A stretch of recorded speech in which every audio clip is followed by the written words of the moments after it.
Welcome back, everybody.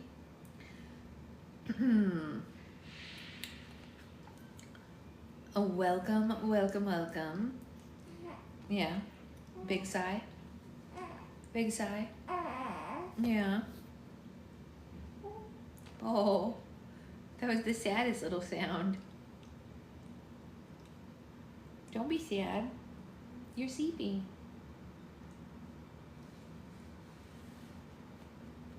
Don't be sad. Mommy needs coffee. Yes, she does. Yeah. It's a necessity to make it through. You see this? Could be because of you. Could be. Could be. Can you guys hear those tiny little sounds? Welcome back, Avery. Oh my gosh, so many people are inviting us to join their lives. We don't want to. We are happy with our own life. There we go. Oh yeah. Oh, okay. Is it a creaking rocking chair?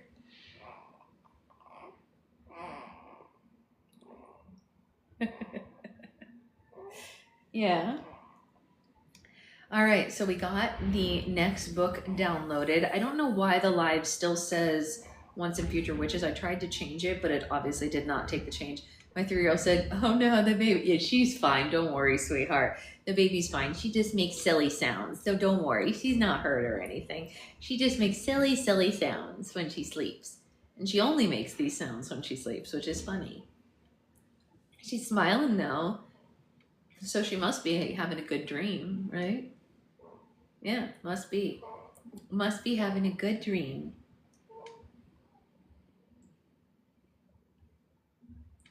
Yeah. What are we dreaming about?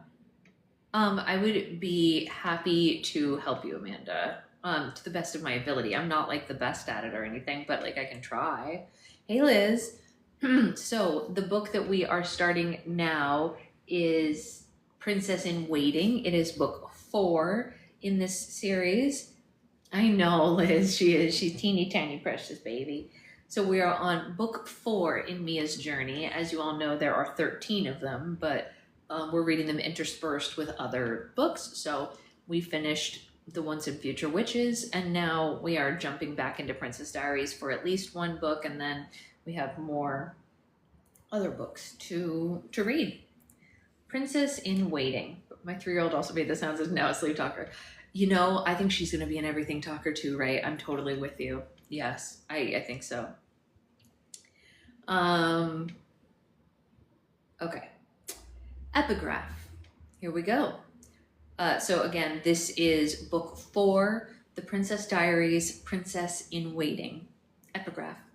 Quote, if I was a princess, she murmured, I could scatter largesse to the populace. But even if I'm only a pretend princess, I can invent little things for people to do. I'll pretend that to do things for people is scattering largesse. A Little Princess, Frances Hodgson Burnett. So that's a quote from the book, A Little Princess. Oh my goodness. Okay, what is going on here?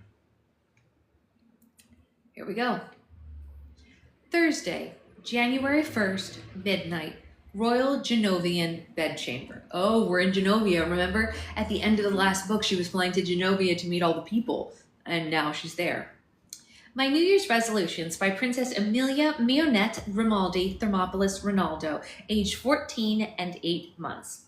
Number 1, I'll stop biting my fingernails, including the fake ones. Number 2, I will stop lying. Gramir knows when I'm lying anyways.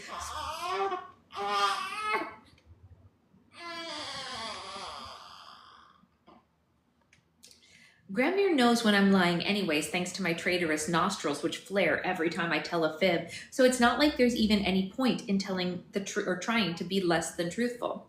Number 3, I will never veer from a prepared script while delivering a televised address to the Genovian public.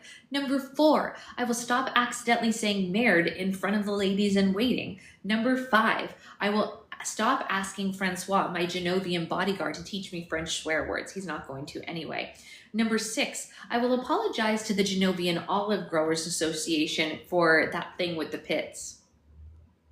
Number 7, I will apologize to the royal chef for slipping Grandmere's dog a slice of foie gras, even though I have told the palace kitchen repeatedly that I do not eat liver. Number 8, I will stop lecturing the Royal Genovian Press Corps on the evils of smoking. If they all wish to develop lung cancer, that's their prerogative. Number 9, I will achieve self-actualization. Number 10, I will stop thinking so much about Michael Moscovitz. Oh, wait. That is okay for me to think about because Michael Moscovitz is now my boyfriend. MT plus MM equals true love forever. Friday, January 2nd, 2 p.m. Royal Genovian Parliament. We all missed Mia. Let's be real. She's perfect. And let us all remember that in this book, she is not even yet 15. So if she acts ridiculous, we've all been there. You know, I'm supposed to be on vacation. Like, seriously. I mean, this is my winter break. I'm supposed to be having fun, mentally recharging for the coming semester, which is not going to be easy as I'll be moving on to Algebra 2, not to mention health and safety class. Everybody at school was like, oh, you're so lucky. You get to spend Christmas in a castle being waited on hand and foot. Yeah, well, first of all, there's nothing so great about living in a castle because guess what? Castles are totally old. And yeah, it's not like this one was built in like 4 AD or wherever my ancestral princess Rosalind first began and became the ruler of Genovia, but it was still built in like the 1600s. And let me tell you what they did not have in the 1600s. Cable, DSL, toilets, which is not to say that there isn't like a satellite dish now, but hello, this is my dad's place. The only channels he has programmed are like CNN Financial News, and the Golf Channel. Where is MTV2? I ask you, where is the Lifetime movie channel for women? Not that it matters, because I'm spending all my time being run off my feet. It isn't as if I ever even get a free moment to pick up the remote and go, I wonder if there's a Tracy Gold movie on. Oh yeah, and the toilets? Let me just tell you that back in the 1600s, they did not know so much about sewage. So now, 400 years later, if you put 1 square too much toilet paper in that bowl and try to flush, you create a mini indoor tsunami. So that's it. That's my life in Genovia. Every other kid that I know is spending his or her winter break in Aspen skiing or in Miami getting a tan. But me? No. What am I doing for my winter break? Well, here are the highlights from the new date book that Grandmere gave me for Christmas. What girl wouldn't love a date book for Christmas? And this is what I've done so far. Sunday, December 21st, Royal Daily Schedule. I arrived in Genovia due to a large bag of Skittles consumed on the flight over. I almost barfed on an official Genovian welcome committee member who came to the airport to greet me as I disembarked from the plane. 1 full day since I last saw Michael. Tried to call him at his grandparents' house in Boca Raton where the Moscovitz has gone for winter break, but no one answered, probably because of the time difference, Genovia being 6 hours ahead of Florida and all that. Monday, December 22nd, Royal Daily Schedule. While touring the naval cruiser, Prince Philippe tripped over an anchor and accidentally knocked Admiral Pepin into the Genovian harbor. He was okay though, they fished him out with a harpoon. But why am I the only one in this country who thinks that pollution is an important issue? If people are going to dock their yachts in the Genovian harbor, they really ought to pay attention to what they're throwing overboard. I mean, porpoises get their nose stuck in those plastic 6-pack holders all the time. And then they starve to death because they can't open their mouths to eat. All people have to do is snip the loops that they throw before they put the holders out in the trash and everything would just be fine. Well, okay, not everything would be fine, since you really shouldn't be throwing trash overboard in the first place. I simply cannot stand idly by while helpless sea creatures are being abused by a bunch of bain de soleil addicts in their search for that perfect Saint-Tropez tan.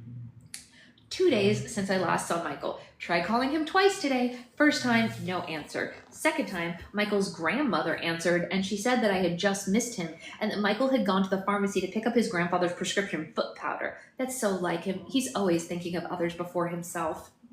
Tuesday, December 23rd, Royal Daily Schedule. At breakfast with Genovian Olive Growers Association, mentioned unreasonable drought afflicting the Mediterranean area, and it must be the pits. No one seemed to think that that joke was particularly amusing, particularly the members of the Olive Growers Association.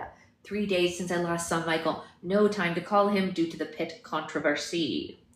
Wednesday, December 24th, Royal Daily Schedule. I gave a televised Christmas Eve greeting to the Genovian public, strayed a little bit from the prepared speech by mentioning the amount of revenue generated by 5 boroughs of New York City's parking meters, and then I expressed the belief that installing parking meters in Genovia will contribute greatly to the national economy while also discouraging cheapskate day trippers from venturing across our border. I still have no idea why Grammy was so mad about the whole thing. New York City parking meters are not hideous, ugly blights on the landscape. Most of the time, I don't even notice them. 4 days since SLSM, since last saw Michael. Thursday, December 25th, Christmas. Royal Daily Schedule. Spoke to Michael at last. I was finally able to get through to him. Conversation somewhat stilted, however, as my father, my grandmother, and my cousin Renee were all in the room from which I was calling, and Michael's parents, grandparents, and sister were all in the room where he was receiving the call. He asked me if I got anything good for Christmas, and I said no, nothing but a date book and a scepter. And what I wanted was a cell phone. I asked Michael if he got anything good for Hanukkah, and he said no, nothing but a color printer, which is still better than what I got, if you ask me. Although the scepter is excellent for pushing back cuticles. I'm so relieved that Michael hasn't forgotten about me. I know my boyfriend is vastly superior to all the other members of his species, guys, I mean, but everyone knows that guys are like dogs. Their short-term memory is completely nil. You tell them your favorite fictional character is Xena, Warrior Princess, and the next thing you know, they're going on about how your favorite fictional character is Zika from Telemundo. Boys just don't know any better on account of how their brains are too filled up with stuff like modems and Star Trek Voyager and Limp Bizkit and all that. Michael's no exception to this rule. Oh, I know. Look, he's co-valedictorian of his class, and he's got a perfect score on his SATs, and he was accepted on early decision to one of the most prestigious universities in the whole country. But, you know, it took him about 5 million years to even admit that he liked me, and that was only after I'd sent him anonymous love letters, which turned out to be not so anonymous because he fully knew that it was me the whole time, thanks to my friends, including his little sister having such exceptionally large mouths. But whatever. I'm just saying, 5 days is a long time to go without hearing a word from your one true love. I mean, Tina Hakeem Baba's boyfriend, Dave Farouk El-Babar, sometimes goes that long without calling her, and Tina always becomes convinced that Dave met a girl who's better than she is, and she even confronted him about it once, telling him that she did love him and that it hurt her when he didn't call, which only caused him to not call anymore, since it turns out that Dave is a commitment phobe. It would be very easy for Michael to meet a girl who's better than me. I mean, there must be millions of girls out there who actually have things going on for them, aside from like being a princess, who don't have to spend their holidays cooped up in a palace with their crazy grandma and her freakishly hairless toy poodle. And even though when Tina starts insisting Dave's dumping her, we all go, oh no, he's not. I'm starting to think about how she feels now. I talked to Mom and Mr. Gianni. They're both doing fine, and Mom still won't let the doctor tell her what she's having, like a boy or a girl. Mom says she doesn't want to know if it's a boy or a girl, since if it's a boy, she won't push, due to not wanting to bring another Y chromosome depressor into the world. Mr. G says that that's just the hormones talking, but I'm not really sure. Mom can be pretty anti-Y chromosome when she puts her mind to it. They put Fat Louie up to the phone so that I could wish him a Merry Christmas, and he growled with annoyance. So I know he's doing fine. 5DSLSM. Friday, December 26th. Royal Daily Schedule. Really? Mm-hmm. What else? Yeah. Okay. Friday, December 26th, Royal Daily Schedule. Forced to watch father and cousin Renee play charity golf tournament against Tiger Woods. Tiger won. No surprise, as dad is middle-aged, and Prince Renee confessed to having attended grappa tasting party the night before. The only sport more boring than golf is polo. Going to be forced to watch dad and cousin Renee play that next month. Although technically, anyway, Rene is barely even my cousin. He's like 1,100 times removed from me. And even though he's a prince, he's no longer allowed by Italian law to set foot in his native land due to the socialists running all members of the Italian royal family out of town. So poor Rene's ancestral palace now belongs to a famous shoe designer who has turned it into a resort for wealthy Americans to come for weekends and make their own pasta and drink 200-year-old balsamic vinegar. Rene doesn't seem to mind, though, because here in Genovia, everyone still calls him His Highness Prince Rene, and he's extended every privilege given to a royal member of our household. Yeah. Still, just because Rene is 4 years older than me and a prince and a freshman at some French business school doesn't mean that he has the right to patronize me. I mean, I believe gambling is morally wrong, and the fact that Rene spends so many hours at the roulette wheel instead of utilizing his time in a more productive fashion just irks me. I mentioned this to him, and it seems to me that Rene needs to realize that there's more to life than racing around in his Alfa Romeo or swimming in the palace indoor pool wearing nothing but one of those little black Speedos, which are very stylish here in Europe. I asked my dad to please, for the love of all that is holy, stick to swim trunks, which thankfully he has. But okay, Rene just laughed at me. At least I can rest easy, knowing that I have done everything to show one extremely self-absorbed prince the error of his profligating ways. 6 DSLSM. Saturday, December 27th, Royal Daily Schedule. The depressing day, as the 25th anniversary of Grandpere's death. We had to hang a wreath on his grave, wear a black veil, etc. The veil stuck to the lip gloss that I could not get it off by blowing on it, and I finally had to pull it off, causing my hat to be swept away by the wind into the Genovian harbor. Prince Rene fished it out with the help of some friendly topless sunbathers. This hat will clearly never be the same. 7 DSLSM. Sunday, December 28th, Royal Daily Schedule. Prince Rene was caught entertaining friendly, topless sunbathers in the pool house. Major ballistics from my dad, who thinks that at 18, Rene should be aware that he has a rep for being the Prince William of the continent, minus the crown jewels, as Rene's side of the families have only name and not fortune to go with it anymore, and that those girls were only using him. Rene says he doesn't mind being used in that fashion, and if he doesn't mind, why should my dad? This only made my dad madder, however. So I should have warned Rene that it isn't wise to antagonize Dad when the vein in the center of his forehead is throbbing, but there was no time to remind him of this. So I tried calling Michael. I got a busy signal for 4 hours. He must have been online. I would have emailed him, but the only computers in the palace with internet access are in the administrative offices, and the doors were locked. 8 DSLSM. Monday, December 29th, Sasha's birthday. Royal Daily Schedule.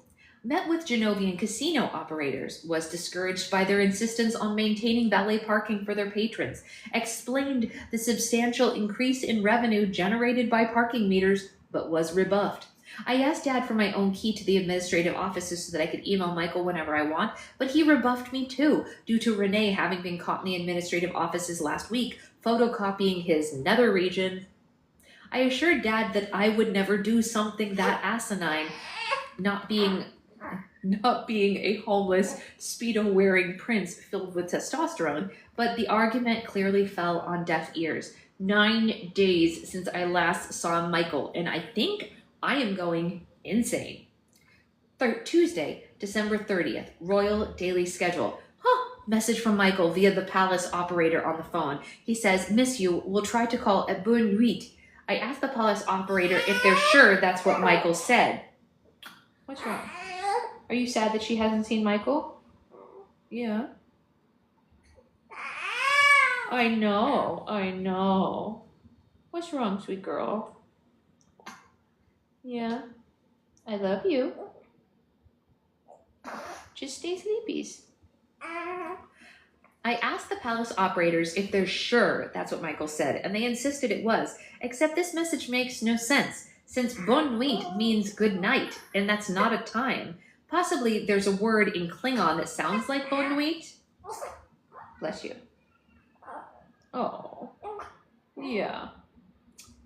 No time to call Michael myself, however, as I was ensconced all day long with the Genovian Minister of Defense, learning what to do in the unlikely case of military incursion by hostile enemy forces. 10 DSLSM. Wednesday, December 31st. Royal daily schedule. I posed for my royal portrait, was instructed not to move and especially not to smile. It was very hard not to do, however, as Rommel, Grammer's toy poodle, was wandering around with one of those plastic cones around his head so that he won't lick what's left of his fur. Rommel is the only dog that I know with an obsessive-compulsive disorder that's causing him to lick himself bald. The American vets all thought that Rommel's hair loss was due to allergies, and then when we got to Genovia, the royal vet was all, "Hello, it is OCD!" I do not like to make fun of the plight of any four-legged creature, but Rommel was funny. The way that he lost his peripheral vision and kept bumping into the suits of armor and stuff. Royal portrait painter says that he despairs of me.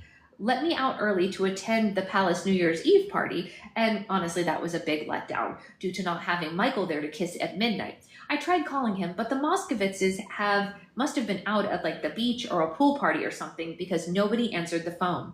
You know what they have a lot of in Florida?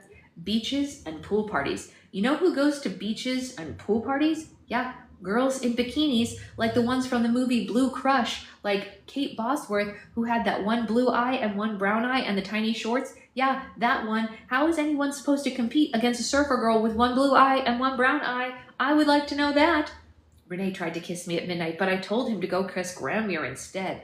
He had so much champagne that he actually did kiss Granmere, and Granmere hit him with a decorative swan carved from a pineapple. 11 DSLSM. Thursday, January 1st. Royal daily schedule. I got an email from Michael. Renee stole the key to the administrative offices because he said he had to look some things up on Netscape. He was fully scoring people on howareyouhotornot.com. I caught him. And I happened to be walking on my way to the indoor palace pool, so I demanded to be let in with him. And Renee had too big of a head from the champagne that he drank last night to fight me on the matter. Oh, sorry. Headache, not head. He had too big of a headache, not too big of a head. So I got online, and there was this email from Michael. It turns out he was not at a party with Kate Bosworth like girls last night. Mia, he wrote to me. Sorry to have missed your call. I was at my grandparents' retirement complex New Year's bash. They played Ricky Martin and thought that they were cutting edge. Didn't you get my message? And well, anyway, Happy New Year, and I really miss you and all of that. P.S. Are they keeping you locked in the tower over there or what? Because even prisoners get phone privileges. Am I going to have to come to Genovia and climb up your hair and get to you or something like that? Has there ever been a more romantic note than this? He really misses me and all of that. And you know what all of that means, right? Love, right? Isn't that what all of that means? Like, I made the mistake of asking Renee, and he said, a man who isn't willing to put his true feelings for a woman down on paper isn't a real man at all. And I told him that this wasn't paper. It's just an email, which is totally different. Isn't it? Yeah. Spent all day visiting patients at the Genovian General Hospital. Very depressing. Not because of the patients, but because of the clown that the hospital hired to cheer up the sick children. I hate clowns. Clowns are very scary to me ever since I read that Stephen King book, It, which was made into a TV movie starring that guy from the Waltons. It's awful the way the writers can take a perfectly innocent thing like a clown and turn it into a vessel of evil. I had to spend my entire time in the hospital dodging clowns just in case they were the spawn of Satan. 12 DSLSM. And now, here I am, on January 2nd, just sitting in on a session of the Royal